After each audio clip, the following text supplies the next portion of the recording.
A cash-strapped man takes a lucrative night security job at Skinwalker Ranch.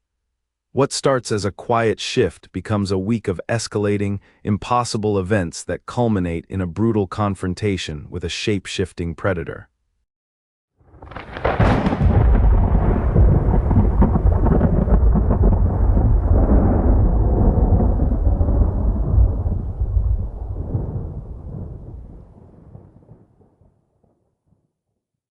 Night one feels like a test I can pass.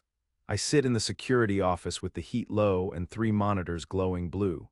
The ranch stretches beyond the windows, dark fields, a line of quiet buildings, a chain-link fence that ends in scrub land. I remind myself why I took the job. The check covers rent and hospital bills.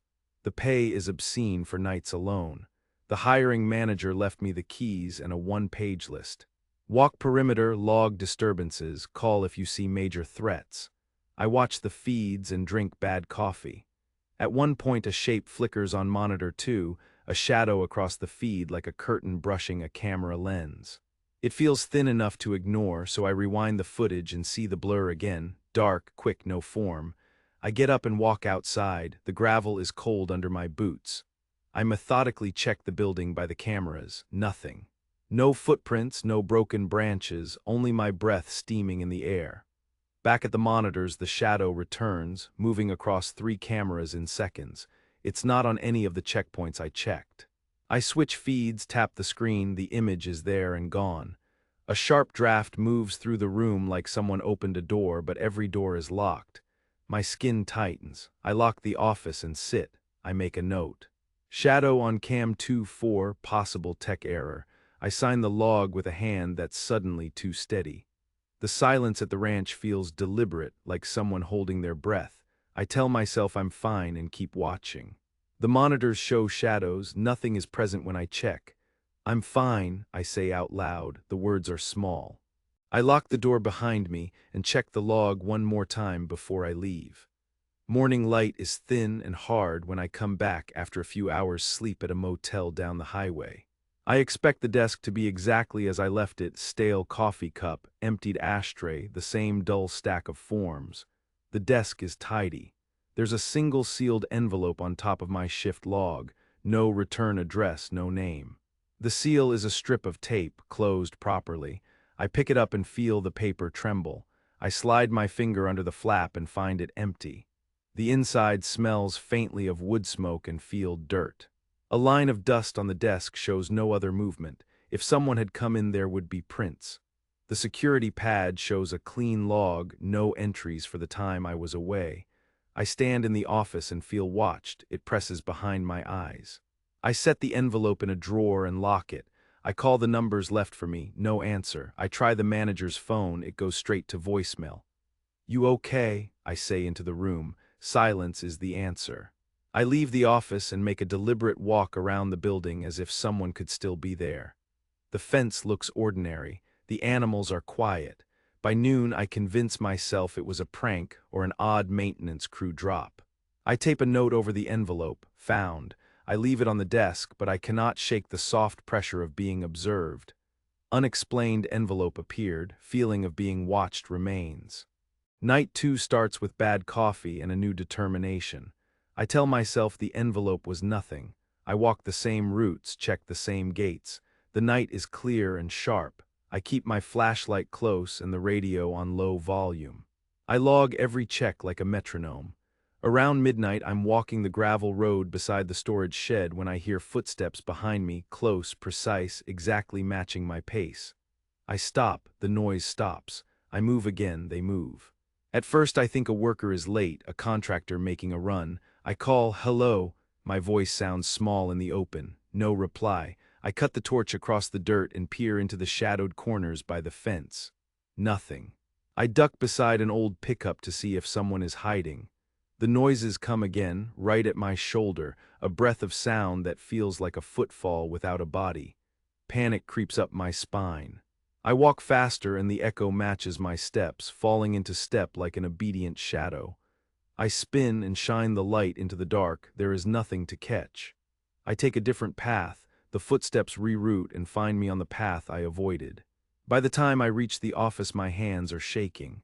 My radio picks up only static. I stop the log and write in shaky letters, following footsteps mimic my pace. No visual. I lock the door and tell myself aloud, get a grip. The voice returns weak and small. I spend the day with hands on a hot mug because I can't stop thinking about the footsteps. I run through possibilities, prank, coyotes, a man with bad timing. Night returns and I decide to be methodical. I make my rounds slow and louder than the night expects. I reach the perimeter fence, 2 strands of wire and posts driven into hard ground. It's still. I put my hand on the gate to test the chain when the fence rattles violently. The sound is a quick metallic roar. My grip snaps back. The posts vibrate under my palm as if something immense is shaking them from the other side. I call into the dark, voice steadier than I feel. Who's out there? The sound stops. The wind is not blowing. No truck, no animals. It's only the fence shaking as though gripped by hands. When I move along the line, the rattling follows me like a shadow. I pull out bolt cutters on reflex, not to cut but to have something solid. As I move away from the fence, I hear whispering. The words are not words I know, they fold on themselves. A breath of cold air runs down my neck. I close the gate, double lock it, and retie the chain with extra wire. My radio sputters and then goes silent. I punch the log with an entry, fence rattling, whispering heard, weather calm. The whisper follows me like a word that will not let go. Night 3 arrives with a weight in my chest. I tell myself the fence was a trick of nerves. I walk to the courtyard where the pens sit and the cattle huddle. The animals are usually placid at night, but tonight they are in a panic. Hooves slam, bodies hit gates. Nothing visible moves among them. I close the gate and step into the pen area. One cow locks eyes with me and stares as if pleading. Their movement is jerky, a series of short bursts rather than fluid steps. The air above them looks wrong, the clouds have thickened only around the ranch, a dome of dark churning against clear sky elsewhere. I try to coax them, voice rough, easy, easy now. They don't calm. A goat bolts past and knocks me into a feed trough. I hit my shoulder hard, pain blooms and the tendon aches. I taste metal. The animals surge away from a patch of yard as if something invisible pressed the space. I follow the line and see a darker spot of grass laid flat in a perfect circle. The ground is colder there and my breath fogs in a temperature that hasn't changed. I mark it in my notes and take a photo. When I review the picture in the office, the image distorts. The circle looks deeper, like a hole. The animals continue to shake in the distance. Above, the clouds roll into a churned swirl that does not rain. I stand with an ache in my shoulder and feel watched. I can't sleep that day. My shoulder aches and the ranch smells of damp earth and something older. I keep scanning the monitors like someone searching for a single face in a crowd. At dusk I head to the main barn to check the herd and the hay. The barn yawns open, empty, except for a distant shift near the far stalls. A figure, tall and wrong, moves between rafters. It moves with a speed that is not animal and not human, a loose, fluid gait that bends its limbs oddly. I call, voice rough, "Hey, show yourself." The figure stops, flattening against shadow like a stain, and slips away when I take 2 steps forward. I catch a flash in the corner, 2 eyes reflecting light, green and wet, then gone. My throat tightens. I take the flashlight and sweep the stalls. The air tastes metallic and sharp. I hear breathing that does not match any animal I know, long, low, patient. I step into the loft. The boards creak and go hollow under my weight. The echo of my footfalls returns not as mine, but as many small steps circling. I press my back to a bale and breathe through the ache. I radio the manager and get his voicemail again. I am alone. I spend the day patching my nerves together. The manager's office doesn't answer and the other security number is always dead. I try to force logic into what I've seen. Night 4, I walk to the entrance where the main gate stands locked by a heavy bolt. I check it the way I was trained, look for tampering, test the bolt, examine the chain. When I turn to leave, the gate slams open with a violence that makes my hands fly to my mouth. I step forward to push it closed, and the air that sweeps past carries a low sound like a throat closing. It chills me. I jam the bolt into place, shove the gate closed, and feel breath against my cheek like a warm animal exhalation that shouldn't exist in the cold night. The wind answers with a long growl. I move around the perimeter twice more, bolting everything and adding padlocks. Each time the wind carries sounds that resemble words, or at least the intention of words. It's getting bolder. The sky holds its breath. I stand at the gate and say, quieter than I mean, "You don't get in." The gate creaks but does not budge. I bolt the gate again and write in the log in ink that blurs slightly like the paper sweating. The entry reads, "Gate slammed open." Apparent force, growling wind. I check cameras obsessively. On one feed the gate moves as if pushed, but there is no figure in frame. I can't shake the image from the barn, those eyes, those steps. I drive my truck toward the abandoned cabin on the eastern track because I need somewhere to feel less hunted. The cabin sits half buried in scrub, a place people avoid. I step in and the air is thick with dust and old smoke. The floorboards protest underfoot as the sun dies. Inside, I find strange marks on the walls, scratches that form no alphabet I know. I trace them with a glove and feel a subtle warmth under the dust. A sense of attention crosses my spine. A light bursts like a headache and blinds me for a heartbeat. When my vision comes back, the scratches are deeper and looped, carved in a hurry. The light leaves faint scorch patterns in the plaster. My pulse hammers. I take photos. The camera picks up shapes the eye misses, a suggestion of fur dragged across the floor, the faint outline of a face elongated and wrong. The air presses on my chest. I back out of the cabin shaking and the light dies away as if it was never there. Outside, the night hums like an insect. I touch a symbol with the pad of my thumb. The plaster is cold as if it means to keep something in. I tell myself aloud, it was light, it was power. The words feel thin. That night I upgrade a camera feed, desperate for evidence. New monitors, fresh connections, a backup battery. The system boots with a small glow, and for a minute I feel relief. Then the screens stutter and the image that freezes my chest is impossibly clear. A figure stands in the center monitor, staring straight into the lens. The figure is not human. It's tall, joints wrong, skin or fur shifting like oil. It occupies 3 feeds at once, then slides down to one corner and back like an animal testing a trap. The color on the screen warps, green eyes flare, slit and patient. It tilts its head with a mockery of curiosity. When it moves, the image tears like fabric being pulled. I try to call the manager, the line clicks and dies. The monitors loop the image until it brands my sight. I fumble for the radio. Static. The backup battery hums and then blacks out in sudden pops. The room is cold and the image repeats on every screen, closer, farther, as if the thing hops between feeds. I copy the timestamp in my log with shaking hands. The picture stares back like a promise. I say one thought aloud, people won't believe me. I decide to stop waiting and start moving. The monitors tell me where it likes to be, near the hay fields and the old well. I take the truck and drive slow, lights cutting across long grass. The night smells of crushed sage. I leave the truck idling and walk with a flashlight, the hairs on my neck rise. A shadow falls across my path and I know it is following. I run. The thing matches me step for step, not always with a footfall but with an absence that makes the air feel wrong. I hear it move like a hand across fabric, a wet slip. I cut left, then right, it cuts with me, a black answering my shape. My breath is raw. I reach the truck and throw myself inside, slamming the door. The ignition turns and the engine coughs like a dying animal. I try again, the dashboard lights flicker bright then die. Outside, something grinds along the side of the truck like claws on metal. I pound the steering wheel and the engine stutters, refuses. I throw the keys and try to start it again.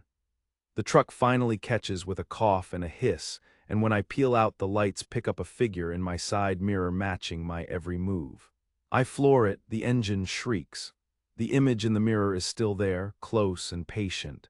I drive fast, and when I look back, the fields are emptier, but the echo of that thing stays in the cab with me. That night I try to leave the ranch. I want to go home, to the small apartment with bills and past due notices. I take the road toward the forest edge, certain distance will fix the caves in my skull. The trees crowd the lane like a wall. I turn and the path seems wrong. The markers I remember, a broken post, a red ribbon, are gone or moved. I push through undergrowth, cutting branches, lunging over roots. The trees seem to shift with me, the gaps narrow as if the grove decides to hold me in. Every path leads deeper. I try to follow fence lines, but they curve away into dark like someone is rewriting the map. Exhaustion sets in. My legs burn. I stop and sit on a fallen log, chest heaving. I try to keep a running count of steps to force logic into chaos. I move toward a clearing, and the clearing becomes a line of trunks where there was open sky before. The world folds inward, patient and slow. There is no horizon. My phone shows no service. I shout and my voice fritters into a rasp. I can feel my breath like another creature in the trees. I stumble back to the control room late, hands scraped and bleeding. The lights are dull. I should have called someone by now. The monitors flicker and cough like dying things. I check the breakers and the panels. They blink but do not hold. Electricity surges through the wires in uneven pulses, and then everything collapses into absolute dark. My breath pockets in my throat. I yank open a drawer for flashlights. The radio is dead. The backup generator clicks and coughs and then chokes. I fumble for a headlamp and strap it on. In the heavy hush, I hear something low and waiting, a guttural growl that seems to come from the walls themselves. The hair on my arm stands upright. I stumble toward the window. The yard is a black smear. I turn the headlamp off and the darkness folds tighter. The growl sharpens into steps, circling somewhere out there. I scramble for a crowbar, and the metal sings a thin, hollow note in the dark. The sound that answers is not a footstep, but a slow, wet scraping along the siding under the window. I press my back to the control desk and try to think of a plan. Radios are dead, phones are dead, and the lights won't hold. The growl comes again, closer, patient and waiting. I decide to stand. I take a flashlight and the crowbar and head for the barn, the place where I last saw movement. The night air hits me like a wall. I move like a man pushed to the edge of himself. The barn waits with its doors open like a mouth. I take the first step in and something answers with a wet, sliding sound. It comes in pieces and whole at once. Limbs elongate, skin ripples like old leather, fur slants into a sheen that is wrong. It shifts through forms like a bad reflection, pasting stolen shapes over a frame that is never right. It comes close with a mockery of a human face, then an animal snout, then nothing but a grin. I strike with the crowbar. The blow lands on something that gives with a wet sound. It is physical. It is heavy. Pain arcs across my ribs as it grabs my collar with fingers that are too long. We scuffle in a rain of hay. Its claws smear across my forearm and the skin splits. Blood is hot and bright in my hands. I try to drive it back, to swing until my arms go numb. It shifts and shrieks, each form change more grotesque than the last. I press my heels into the sawdust and promise myself this ends one way or another.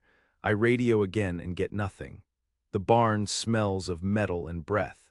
The figure feels nearby and patient. I run out of the barn carrying a piece of the night with me, a ripped sleeve and a hand that aches like it was struck by a beating heart.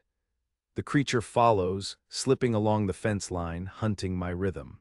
I head for the perimeter where I can at least put metal between us and push for help. The fence is the last barrier between safety and the openness beyond, but the fence does not behave like metal anymore. It bends inward, curving as if something on the other side pushes with slow, steady pressure. The posts groan. I dig my fingers into the top rail and feel it warp like a living thing. I hammer at a post until my knuckles split. Help is not coming. I test the radio again and hear only the faintest echo of a voice like a memory. The creature stands on the far side of the fence and smiles, a sick, patient curl that presses against the chain link. It extends a hand, the metal buckles where it touches, folding like soft paper. I step back and my boot slips in loose dirt. Desperation climbs my throat. I rip a piece of wire and try to bind it, but the fence creaks around my hands as if amused. Every attempt to fortify the perimeter is answered with deeper pressure. The world narrows to the scrape of metal and my breath in my ears. The courtyard opens like a trap. I think of the pay, the rent notices, the numbers on my bank statement that made me take this job. I think of every small choice that led me to this place where nothing is kind.